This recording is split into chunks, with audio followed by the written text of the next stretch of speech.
ఈ సమయంలో సమాజం పట్ల మీ అందరి బాధ్యత ఏమిటని గుర్తెరిగి నడుచుకోవాల్సిన సమయం ఆసనమైంది. ముఖ్యంగా ఇతర సమయాల్లో ఏమో కానీ ఎన్నికల సమయంలో మాత్రం ప్రతి ఒక్కరు కూడా ఆనమరిచి ప్రతి అడుగు కానీ ప్రతి ఒక్క నిర్ణయం కానీ ఆచితూచి వేయాల్సిన సమయం ఇది. ఎన్నికల్ని ఆషామాషగా తీసుకోవడం అనేది కుదరదు.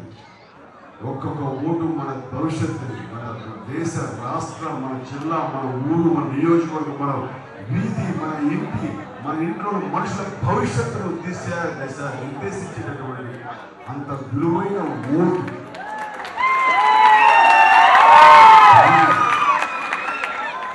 బాధ్యత రహితంగా చాలా మంది దుర్వినియోగం చేస్తారు.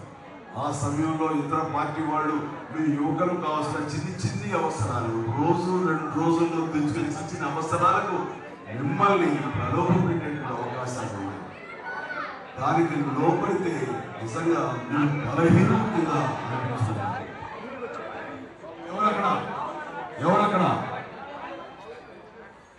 ఎవరక్కడ ప్లీజ్ ప్రతి ఒక్కరు వినటానికి ఆలకించడానికి తేడా తెలుస్తుందని నేను అనుకుంటున్నాను. వినటం అంటే కేవలం చెవులో నుంచి, ఆలకించడం అంటే మనసులో నుంచి, మెదడులో నుంచి.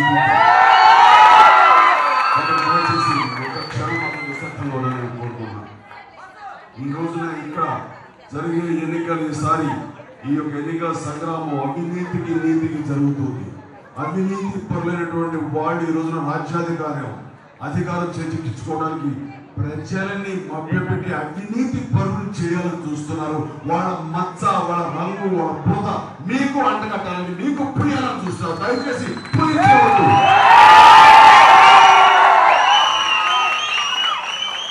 ఏమండి, ఈ రోజున గ్రామీణ ఉపాధి హామీ పథకం పెట్టింది. ఒక్కరోజు కష్టపడి చెవుడిస్తే 200 రూపాయలు, ఈ రకంగా సంవత్సరానికి 200 రోజులు కష్టపడి సంపాదించుకోవడం. ఎవరి డబ్బు కావాలని మనకి, ఎవరిదండి ఇన్ని కోట్లు ఖర్చు పెట్టి మనకి ఒక 2000, 3000, 4000 వాళ్ళు మనకి ఒక పిచ్చవేసానికి వేస్తుంటే ఆ పిచ్చలు తీసుకోవడం మనం పెంచగలమా? మన చెవట ఓచి మన కష్టం సంపాదించుకున్నాం.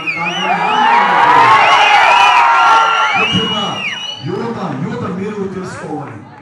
మిమ్మల్ని చూసి ఎవరైనా సరే ఏదో ఇష్టం తీసుకుందాం లేయా అనుకుంటున్నట్టు మన మనస్తత్వం ఉన్నవాడు కూడా మారిపోయేలా చేసిన బాధ్యత ప్రతి ఒక్క యువకుడితో. ఎంత వాడు ఇచ్చేది 1 రోజు ఖర్చు, 2 రోజులు ఖర్చు. దానికోసం అవినీతి అనే ముద్ర, వాళ్ళ అవినీతి మనం భాగస్వామ్యం ఎంత చెప్పండి. కష్టపడతాం, ఎక్కడ కూలి పని చేద్దాం, పేపర్ ఎంత వెళ్ళి మనకి 1 అవర్ పాటు అందరికీ డబ్బులు వస్తాయి. నేను చేసిన అక్రమార్జనలో మనం కూడా చేస్తే ఇంతకంటే దారుణం ఉందా? వాళ్ళ అవినీతిలో మనం భాగస్వామ్యం అవుదామా? వాళ్ళు ఎక్కడ చేస్తారనే డబ్బులు ప్రజల నుంచి అక్రమంగా సంపాదించడం కోసమేగా. ఏ ప్రజాప్రతినిధులు అయితే కనుక ఈ రోజున డబ్బులు మేము విరచల్లి ఈ రోజు మీ అధికారులు చేజిక్కించుకుందామని ప్రతిపక్షాలు ప్రయత్నిస్తారు. ఆ డబ్బు మళ్ళీ ప్రజల నుంచి, ప్రజాధనం నుంచి, ప్రభుత్వ సొమ్ము నుంచి ఎలా కాచేద్దామని ఆలోచిస్తారు. సో కాబట్టి ఇది చాలా బాధ్యతగా ఉండాల్సినటువంటి సమయం. మీరందరూ కూడా బాధ్యతాయుతంగా ఉండాల్సినటువంటి సమయం. నా అభిమానులు ఎక్కువ మంది ఇక్కడ వచ్చారు. ఎక్కువ మందిని ఒక తప్పు పదం వాడారు. అందరూ నా అభిమానులు.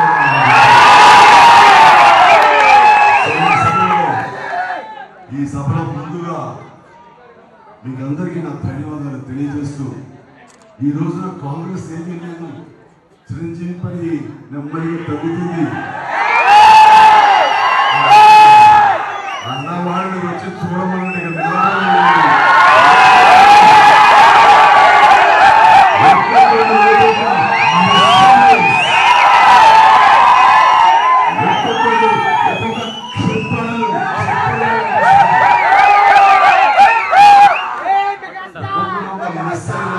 ఒక్కొక్క క్షిపణిలాగా అనిపిస్తున్నారంటగా. ఒక్కొక్క క్షిపణిని వదిలితే ఏమవుతుందో చూసుకోండి. కాబట్టి ఈ రోజున ఏమీ లేదు అనుకోవడం అనేది వాడు పెప్పప్ చేసుకోవడం కోసం, బలోపేతం చేసుకోవడం కోసంగా, అవతల వాడి బలం లేదు అంటే తనేదో బలవంతులు అయిపోతున్నట్టుగా భావంతో ఈ రోజున కాంగ్రెస్ పార్టీ ఏమి లేదని విష ప్రచారం చేస్తున్న దానికి తిప్పికొట్టవలసిన బాధ్యత ఎన్నో సంవత్సరాలు మహిళా కార్యకర్తలు ఉన్నారు, నాయకులు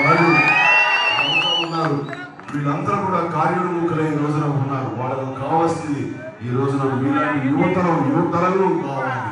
మీరందరూ ఈ రోజు నాకు వచ్చారు, మనం మీట్ అయిపోయింది అనే చరిత్ర ఫోటో తీసుకున్నాం, చరిత్ర విషయం గడిచాం. ఇది కాదు మనకు కావాల్సింది. ఇక్కడ నాయకులు ఉన్నారు, ఈ నాయకుల్ని గెలిపించి మన కాంగ్రెస్ సత్తా ఏమిటో, మన చిరంజీవికి ఇంతమంది వాసనగా ఉన్నారు, వీళ్ళందరినీ గెలిపిస్తే చిరంజీవిని గెలిపించినట్లు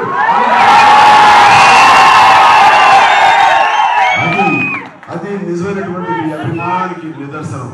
ఆ రకంగా ప్రతి ఒక్కరిని వేడుకుంటున్నాను. మీరు కార్యోన్ముఖులై ఈ యొక్క ఎన్నికలలో ఒక ఛాలెంజ్ గా తీసుకోండి. ఎప్పుడైతే మనం లేవు తగ్గాము అనే భావం వచ్చిందో, ఇప్పుడున్నటువంటి తగ్గడం అనే భావం నిజంగా మనం తగ్గి కాదు. ఎందుకు మనం తగ్గామండి? కాంగ్రెస్ ఏం తక్కువ చేసింది? ఎవరికి తక్కువ చేసింది? ఏ వర్గానికి తక్కువ చేసింది? ఎవరు చెప్పండి? రైతులకు తక్కువ చేసిందా? మహిళలకు సాధికారత కోసం వాళ్ళు చేసేటువంటి స్వయం సహాయ బృందాలకు తక్కువ చేసిందా? లేదా విద్యార్థులకి ఫీజు రియంబర్స్మెంట్ ఇచ్చి వాళ్ళకి తక్కువ చేసిందా? రాబోయే రోజుల్లో వాళ్ళ మెస్ ఛార్జీలు రెట్టింపు వచ్చి ఆ రకంగా వాళ్ళకి ఎన్ని రకాలుగా బాసరగా ఉండేటటువంటి కాంగ్రెస్ పార్టీ వాళ్ళకి తక్కువ చేసిందా? రాబోయే రోజుల్లో అటు మన వితంతులు కానివ్వండి, వృద్ధులు కానివ్వండి, వికలాంగులు కానివ్వండి, ఈ రోజున 1500 రూపాయల దాకా వికలాంగులకు పెన్షన్ ఇవ్వాలని నిర్ణయించుకుంది 2014లో. అలాగే 500 రూపాయల నుంచి 1000 రూపాయల దాకా వితంతువుకి అలాగే వృద్ధులకి పెన్షన్ ఇవ్వాలని నిర్ణయించుకుంది. 100 యూనిట్లు కరెంటు కాల్చుకునేంత వరకు న్యాయ పైసా తీసుకోకూడదు వాళ్ళ దగ్గర నుంచి నిర్ణయించుకుంది. ఇలా ఎన్నో ల్యాప్టాప్స్ స్టూడెంట్స్ ఎవరైతే 10th క్లాస్ చిన్నపిల్లలు వాళ్ళు 10th క్లాస్ అయిపోయి ఇంటర్మీడియట్లోకి చేరగానే ఏడేడు కళాశాలలో వాళ్ళందరికీ కూడా ల్యాప్టాప్ ఇవ్వాలని కూడా నిర్ణయం తీసుకుంది. అలాగే చాలా మంది టీవీలకి చాలా విధంగా ఉంది. ఒక టీవీ ఉంటే కనుక పవర్ ఉండదు, పవర్ ఉంటే కనుక డిష్ కనెక్షన్ ఉండదు. ఇవన్నీ కూడా మీకు నిరంతరంగా నిరాటకంగా విద్యుత్ ఉండేలాగా ఆ రకంగా మేము టీవీలు కలర్ టీవీ ఇచ్చేలాగా డిష్ కనెక్షన్ ఇచ్చేలాగా కూడా ఈ రోజున రాబోయే ఎన్నికల్లో కాంగ్రెస్ నిర్ణయం తీసుకుంది. ఇవన్నీ కూడా మీరు ప్రజలకు చెప్పాలి. మీ తల్లిదండ్రులు ఉంటారు 55 సంవత్సరాలకి నాన్న రిటైర్ అయిపోయే వాళ్ళని చెప్పేసి రిటైర్మెంట్ ఏజ్ 58 కాదు 60కి పెంచబోతుంది ఈ రోజు.